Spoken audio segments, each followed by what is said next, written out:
pharmaceutical industry offered. Its handful of irreverent scientists captured a swiftly expanding audience as they cloned and expressed 3 medically significant genes in 3 successive years: human insulin, human growth hormone, and human interferon. The latter, a supposed miracle drug, predicted to cure cancer and other ills. Genentech's come-from-behind scientific contests against prestigious university teams led to biotechnology's first research and development contracts with pharmaceutical companies.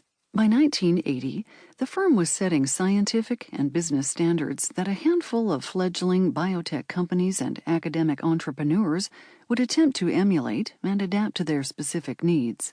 Molecular biology was becoming practical, profitable, and controversial in a manner never before experienced. Remarkably, just 4 years after its creation, Genentech became the overnight darling of Wall Street. Its public stock offering raised over $38 million, as share price rocketed from $35 to $89 in a wild first few minutes of trading. It was the largest gain in stock market history, making headlines around the world.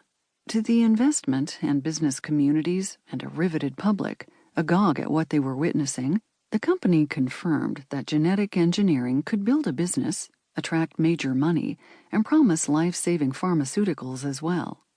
Genentech's spectacular success launched a period of speculative frenzy over biotechnology as a revolutionary approach for creating novel products, generating incalculable profits, and fashioning a new industrial sector. This intimate and people-centered history traces the seminal early years of a company that devised new models for biomedical research, business, and culture, in the process introducing a novel creation, the entrepreneurial biologist. As a prime instigator of a mounting commercialism blossoming in biology of the 1970s, Genentech, in large measure, recast the aspirations, direction, and culture of life science and set the stage for the formation of a biotechnology industry. 1. Inventing recombinant DNA technology. I looked at the first gels in the first recombinant DNA cloning experiment, and I can remember tears coming into my eyes. It was so nice. I mean, there it was. You could visualize your results in physical terms, and after that, we knew we could do a lot of things. Herbert W. Boyer, March 28, 1994. Modern biotechnology originated in 1973 with the invention of recombinant DNA technology, a now universal form of genetic engineering.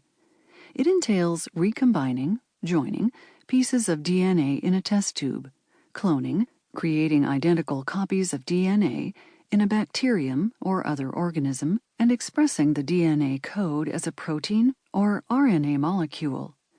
It soon vastly extended the power and scope of molecular biology, penetrated several industrial sectors, and became a cornerstone of a new industry of biotechnology.